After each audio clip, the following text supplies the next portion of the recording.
Fala galera do canal, eu sou o Vitor Alisson, seja bem-vindo ao canal Trilha Senha. No vídeo de hoje a gente vai fazer uma introdução à trilha Nest.js do ponto de vista prático. Se você viu os vídeos anteriores, se não viu, inclusive, corre lá dar uma conferida, porque lá a gente dá um aspecto de motivação do porquê que você deveria usar o Nest em detrimento de outros frameworks do mercado. Então é bem importante você dar uma olhada lá, dar uma conferida. E no vídeo de hoje a gente vai dar uma introduzida do ponto de vista prático mesmo. Então a gente vai codar bastante, vai introduzir a inversão de controle numa aplicação standalone, e a gente vai usar muito o DevTools, isso é um diferencial que a galera não costuma fazer, então eu vou mostrar para vocês também. Mas a gente vai passear por módulo, vai definir como é que o módulo, o que o módulo é dentro do Nest, como é que você deveria pensar para estruturar um módulo com DDD, por exemplo, seguindo as boas práticas e convenções que o Nest norteia dentro da documentação. A gente vai passear por guards, interceptors, pipe, exception filters, desde integrações com ORM famosas também do mercado, que vai desde o Sequelize até Prisma, Type ORM, Micro ORM, coisa do gênero. A gente vai ver também network também, então toda a parte de network, lista de network e tal, envolvendo HTTP module, por exemplo, do Nest. Até passeando por gRPC, TCP built-in nativo, GraphQL também.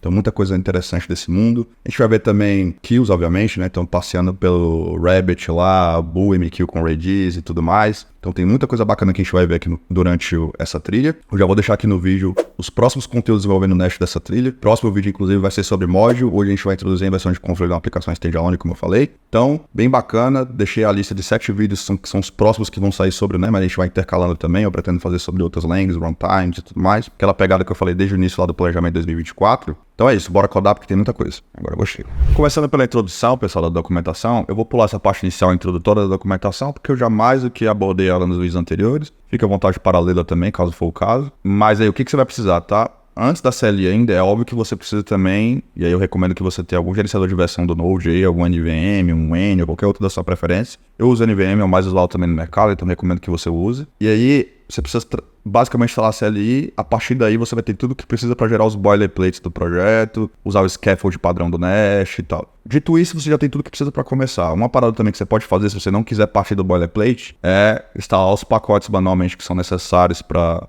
ter o Nest no projeto, né? Ter uma estrutura Nest, só que aí todo o boilerplate vai ser por sua conta, né? Então não tem por que fazer isso. Mas é importante, eu acho, que frisar a importância desses pacotes aqui, ó. O coil comum é meio que até óbvio porque que eles são importantes, né? Tudo que a gente usa de dependências essenciais do Nest, parte deles. O SGS já não fica tão óbvio assim, mas a AX é muito importante para OP, programação orientada a aspecto, a gente vai abordar isso também. É muito importante também, por exemplo, na parte de interceptors lá, sem ela não faz nem sentido ter interceptor sem RX. Por quê? Porque o Nest também usa a ideia de Functional Reactive Programming, é bem importante aí por conta disso. Reflect Metadata, porque o Nest, por usar uma pegada de inversão de controle inspirada, inclusive no Angular, que tem inspiração com base também no Spring lá atrás e tal, você não consegue ter um approach de inversão de controle tradicional sem usar Reflection, né? Então, muito importante por conta disso. Uma vez que você tem tudo isso, agora a gente pode começar de fato a programar. E aí, uma vez que você tem um Nest instalado, né? Vou pedir até que você use o help do Nest. O help vai te dar uma visão boa assim, ó. Você pode gerar um CRUD, né? Você pode até gerar um resolver GraphQL, gerar um module, um pipe, tudo via CLI. Então, bem maneiro por conta disso. E aí você pode fazer o seguinte, você pode dar um Nest New, né? Que ele trabalha com a ideia de alias, ó. Então, toda a CLI, você pode... Tudo que você precisar gerar, você pode gerar qualquer arquivo padrão que você usa dentro do Nest, desde um module, pipe, guards, intercept, a gente vai passear por todos eles, como eu falei anteriormente. Você pode usar a ideia de alias, dar um Nest, alguma coisa e gerar o que você quer. Nest N aqui, ó, a gente vai chamar de standalone, então a aplicação standalone não vai ter nenhum list no HTTP. Então, muito para explorar a ideia de inversão de controle e injeção de dependência do Nest, que é core dele. Por isso que eu optei por fazer assim, não tem nada de... Não ser uma aplicação REST tradicional, por exemplo. Então vocês vão entender bastante por conta disso. Vocês vão entender o core do Nest com essa pegada, tá?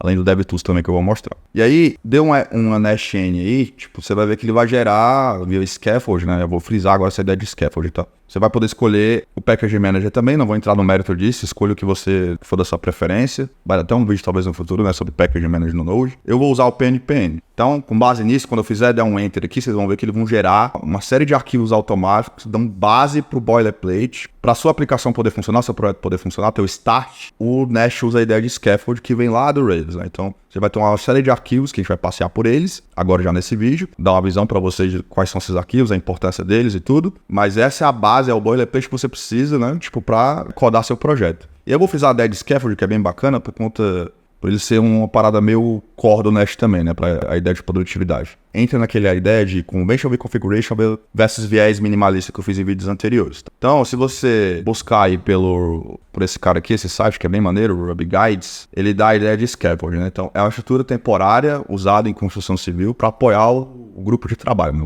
Os trabalhadores ali daquela construção. Então, ela é uma base temporária fundamental para fazer a construção civil lá, né? Então, é um conceito de engenharia civil. Então, traduzindo para o Rails, o que seria? O scaffold é um conjunto de arquivos gerados automaticamente que dá forma à estrutura base de um projeto Rails. É um deparo igual para o Nest também. Então, o Nest segue essa premissa, tá? Se a gente der um PNPM aí, vou usar o PNPM, né? Você pode dar um Enter.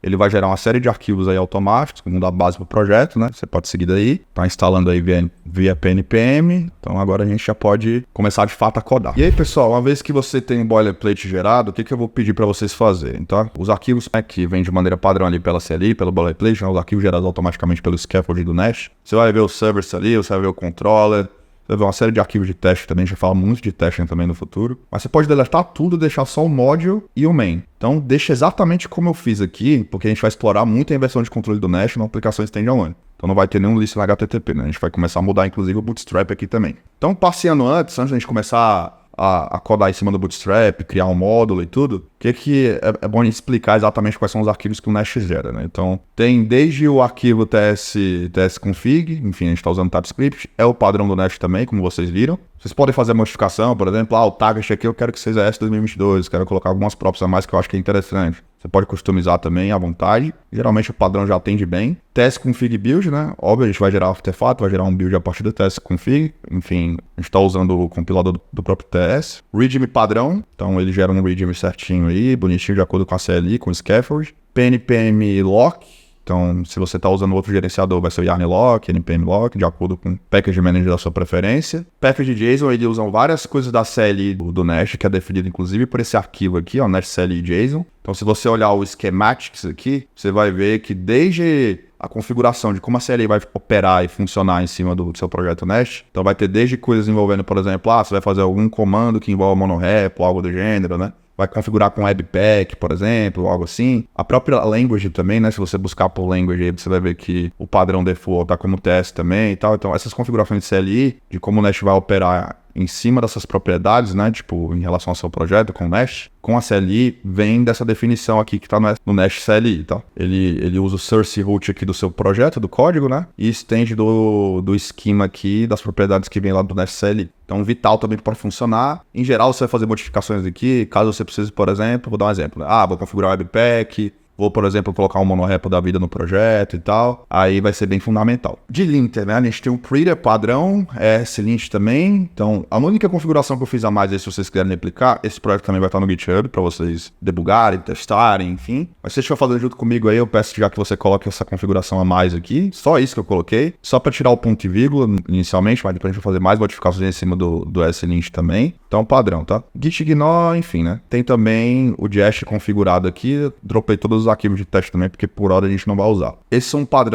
padrão que o Nest gera a partir do boilerplate, tá? A partir do scaffold. Meu módulo, por enquanto, não vai ter. A gente vai começar do zero mesmo, para explorar a inversão de controle. Então o módulo não vai ter nada. E o main aqui também eu peço que você deixe igual também. A gente vai começar a brincar agora com as primeiras modificações, né? A primeira coisa, já que é uma aplicação standalone, a gente não vai usar nenhum tipo de lista na HTTP ou algo do gênero. Então você pode tirar esse cara aqui também. E aí eu vou pedir que vocês mudem para acessar a inversão de controle, né? Eu quero que vocês mudem para esse cara aqui, ó, Create Application Content. Esse cara, basicamente, ele a partir da factory, gera um conjunto do grafo aí de dependências que você vai ter dentro da inversão, dentro do container de inversão de controle. Eu tenho um vídeo também bem longo explicando inversão de controle, em detalhes e tudo mais. Então peço até que você dê uma conferida lá, porque eu comparei o Nest com o Go, comparei o Nest com o Micronaut, por exemplo, né, no nosso caso aqui, explicando, a partir de artigos do Follow, inclusive, esses detalhes, né, específicos do que é a inversão de controle e como ela funciona. Mas, em resumo, a inversão de controle é uma maneira de você basicamente delegar para o framework a construção das dependências dentro do projeto. Então, beleza, com isso a gente tem a referência para acessar o container da inversão de controle. Então, a gente pode dar um get, por exemplo, numa dependência aqui dentro,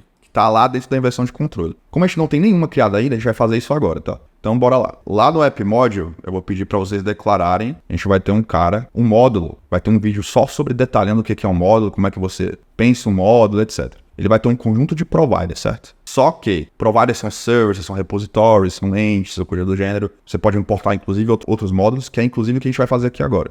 A gente vai usar o import para importar um módulo nosso. E aí, o que eu vou pedir que vocês façam, né? Seguindo a documentação lá do Nest, em geral, você tem um folder que representa um domínio da sua aplicação e lá dentro tem seu módulo. A gente vai chamar de users, tá? E aqui eu vou criar o que a gente precisa aqui. Então, Vamos lá, vou declarar aqui um user module, tá? TS. Posso, inclusive, copiar esse cara. A gente vai ver que tem plugins eu tô usando o WebStorm aqui. Tem plugins também pro VS Code que já gera esses módulos automaticamente e tal. Por enquanto eu vou fazer tudo na mão mesmo, mas depois vocês vão ver que eu vou otimizar bastante também com plugins. Então, esse cara aqui a gente vai chamar do quê, né? A gente vai chamar de user module. E aí, ele não importa ninguém, por enquanto. E ele vai ter um conjunto de providers, tá? Então o módulo ele é um cara fechado e vedado, a não ser que você explicite que você quer exportar coisas desse módulo para fora. E ele tem algumas coisas que a gente vai colocar aqui, né? Que é o padrão usual, que você já imagina o que pode ser, né? Se a gente está seguindo o MVC padrão, por exemplo, vai ser um User Service TS. Então a gente vai gerar um cara do zero aqui chamado Export Class User Service. Eu vou ter um find all lá, bem simples, tá? A gente vai retornar um array aqui. Esse array eu vou dizer que ele é um array de user. Deixa eu criar aqui um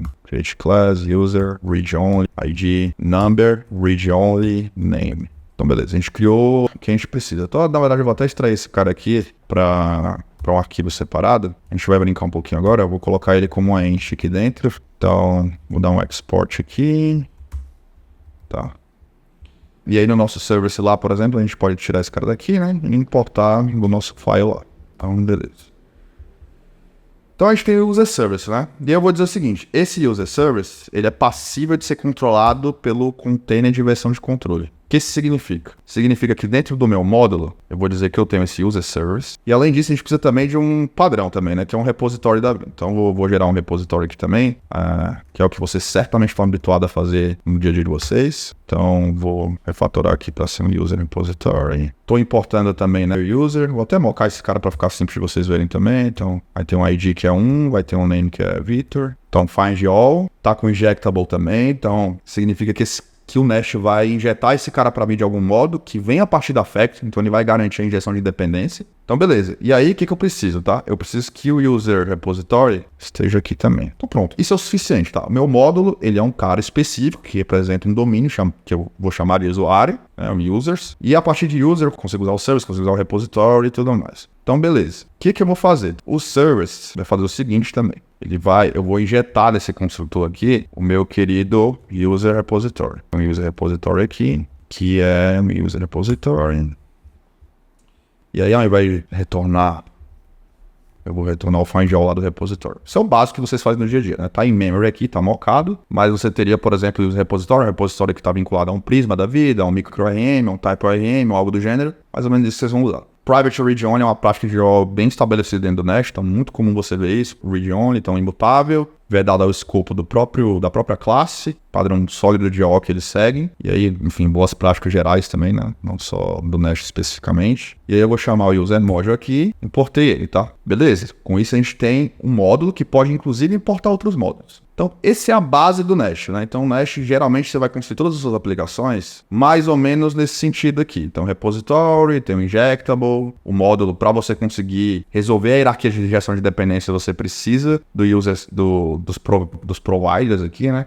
Se eu tivesse fazendo uma aplicação REST, teria controllers também. Se eu estiver importando um outro módulo, né, para usar as dependências desse módulo, eu preciso explicitar também, então dando um import aqui. Então é mais ou menos isso. E se eu quiser, por exemplo, exportar um outro módulo qualquer, por exemplo, vai importar esse módulo aqui de users por algum motivo, né? Imagina que eu estou no módulo de orders, pedidos, por exemplo, eu preciso pegar, por exemplo, de alguma maneira um dado específico do usuário e quero conversar com esse módulo. Aí eu tenho que explicitar, é um princípio de encapsulamento também do Nest, que eu estou querendo usar, por exemplo, o user service, ou vou exportar também o user repository, por exemplo, né? Coisa assim. Então, a gente não vai fazer isso agora, a gente não precisa fazer isso agora, mas é mais para vocês terem um overview aí. Então, beleza. O que eu tenho no meu módulo são os providers basicamente agora, né? Então, a aplicação standalone não precisaria ter necessariamente, não precisa, na verdade, não faz sentido, já que é standalone, é assim que a gente está fazendo. Não precisa ter um controller específico aqui dentro. Então, isso é o suficiente para a gente. E a gente vai importar esse cara aqui. Dito isso, o que a gente vai fazer, né? A gente tem a hierarquia resolvida, e eu vou fazer o seguinte, vou dar um get aqui, e aí eu vou querer o user service, por exemplo.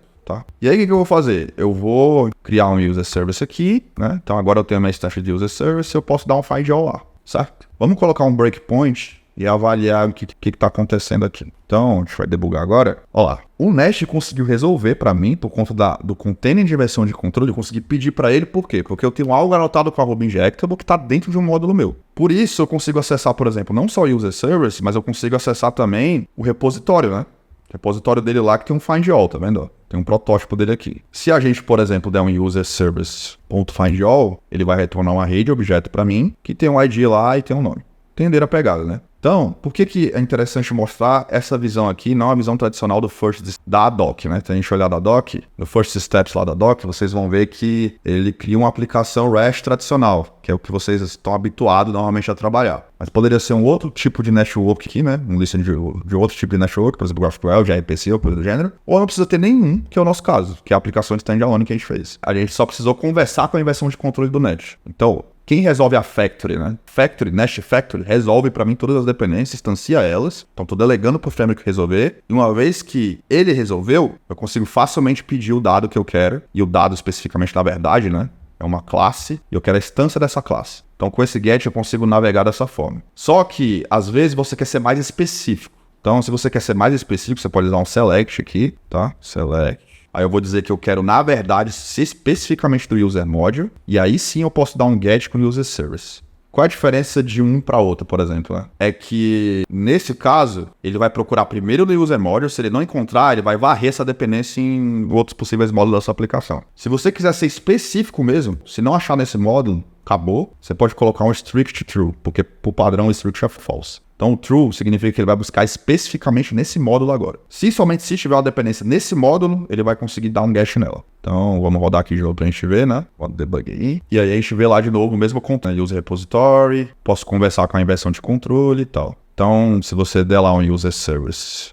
né? Ponto. Find all. Não consigo acessar o user repository porque tá private read only, né? Então, se eu der um find all aqui, então, mesmo padrão lá. Pra ficar mais claro isso, eu vou fazer o seguinte, tá? Eu sei que ficou claro pra vocês, mas continua imutável, mas eu vou deixar vazar o escopo aqui do private. E aí vamos fazer o seguinte, a gente vai rodar de novo. E agora, o user service aqui eu vou conseguir acessar diretamente. Então, user service.userrepository.findAll. Por que ele consegue fazer isso? Ele consegue fazer porque ele está resolvendo as dependências. Então, tá vendo aqui, o próprio user repository é uma instância desse cara. Quem instanciou? O Nest. Como? A partir da factory dele, usando a técnica de inversão de controle com injeção de dependência. E para isso eu preciso explicitar com a Injectable. Essa é a magia, isso é o desvendando a magia, né? De como o container de inversão de controle está funcionando, a técnica está funcionando. Isso acontece através até de um pacote também famoso, que é o Reflect Metadata lá também. Muito disso é possível por conta daquele pacote. E além disso também, se a gente olhar o test config, o test config aqui tem um emit decorator metadata e tem um experimental decorator true. Se você desligar esse cara e desligar esse cara também, não vai funcionar.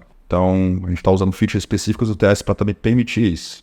Aí, galera, então, esse é o padrão, né? Então, a gente pode brincar ainda mais um pouco, colocando também o DevTools. Isso é uma parada muito maneira que pouca gente mostra e vai ser um diferencial aqui, inclusive, para vocês entenderem melhor como o módulo funciona ao longo da... Sem contar que ao longo da trilha também, da série, eu vou usar bastante o DevTools para ainda ficar mais claro como é que é a dinâmica do Nest em si, né? Tipo, a hierarquia de dependências com os grafos e tal, dos módulos, das classes e tudo, né? Tipo, além de insights também de performance também que a gente pode tirar do DevTools, então vai ser bem bacana. Então, eu vou pedir que vocês façam o seguinte, né? Vamos pegar o overview aqui e vamos instalar a dependência, npmi, DevTools Integration. Então, beleza, o pacote aí está instalado. E aí, lá no App Module, né, agora, o que a gente vai fazer? A gente vai dar um import nesse cara aqui. Então, DevTools Module, né, deixa eu importar. Tá lá. Essa dinâmica aqui de passar o método, né, com o DevTools Module, não colocar o namespace da classe diretamente, é um negócio chamado Dynamic Modules que a gente vai ver durante a trilha aí de conteúdo relacionado a Nest na prática. Mas já saiba que, enfim, né, a gente está importando módulo, é isso que importa. A gente está importando o DevTools Module. É a primeira vez que vocês estão vendo como importa o módulo uma dependência de um terceiro aí, que no caso é o DevTools do próprio Nest. Uma vez que a gente tem isso, o que ele diz mais lá, né, na documentação? Ele fala que você precisa passar o snapshot true lá no Bootstrap, né? Então, se a gente pegar o main aqui, vamos passar o snapshot true. Então, snapshot true. E aí eu vou agora mostrar para vocês o DevTools, certo? Se a gente olhar aqui, olha lá, olha que bacana, pessoal. Isso aqui é bem maneiro de mostrar, né? Então, é uma aplicação de standalone, né? Eu tenho o meu app module, que está importando o DevTools modules. Consigo dar um zoom nesse cara, inclusive. Consigo inspecionar ele e tal. Mas a priori, ó, eu posso inspecionar e tudo, né? Tipo, ele mostra as edges e quais são os nodes que estão conectados e tudo. Então, é uma visão em grafo dos módulos da classe. Você pode trocar para classe também. Então, se a gente trocar para classe, ó, Tem uma série de coisas aí que envolve tanto o user service, tem uma relação com o user repository. Então, por ele estar importando também outros módulos, né? Que no caso tem o próprio módulo nativo do Nest e o do DevTools também. Então, isso aqui é uma visão hierárquica de como os módulos estão funcionando. Então, o App Module aponta para DevTools, que também tem o User Module, certo? E além do User Module, ele tem o Internal Core Module também. O User Module aqui tem uma relação também com o Internal Core Module. Então, tipo, é bem bacana isso, porque você consegue inspecionar depois, ó, se você quiser inspecionar e brincar com o playground aqui dentro da aplicação, é possível também, a gente vai fazer bastante isso. Mas é mais para mostrar para vocês essa visão do DevTools, né? E além do playground também, você vai ter a parte de rotas também, Explorer aqui. Eu quero ver quanto que o módulo meu tá custando. Vamos supor que esse módulo que você codou, você colocou ele dentro de uma lambda e o custo está pesado. Você pode ter esse insight aqui no DevTools também maneiro. O problema é como eu, né, não sei se eu falei, mas você precisa pagar $3 aí por mês para ter acesso ao DevTools mesmo localmente, né? Tem um trial aí de 3 meses. Ele tá apontando aqui, obviamente, né, pra minha aplicação localmente. Então, se eu derrubar ela, então aqui você vai ver que se eu der um refresh, ó, morreu. Se eu der um up aqui, volta de novo. Então é isso. Então, galera, espero que vocês tenham gostado aí. A gente vai usar bastante o DevTools aqui. Além de ser $3 por mês para você rodar localmente, se você quiser colocar plugar isso no pipe de CI/CD, porque pode ser bacana também, você precisa pagar ainda mais, óbvio, né? Mas aqui já dá uma visão bacana de como as dependências funcionam. Ele mostra também o grau de acoplamento com os módulos também. Então, se eu não me engano, tem a parte de audit, ó, ele dá um warning. Ó. Esse grafo aqui tá com a densidade maior do que tanto, né? Se indica geralmente que esse cara tá muito acoplado e tal. Ele requer que você reestruture. Esse caso aqui, esse warning é uma besteira, porque só tem um módulo só e ele tá falando isso do próprio DevTools que eu importei. Mas pode ser muito bacana, porque dá uma visão do todo de como você deveria pensar bem a maneira de como você tá estruturando seus módulos. Né? Então isso no pipe de CI/CD seria muito bacana mesmo. Espero que tenham gostado. Deixa o like, curte, compartilha. Divulga para o máximo de pessoas que você puder para ajudar a gente a crescer. E é isso, até a próxima.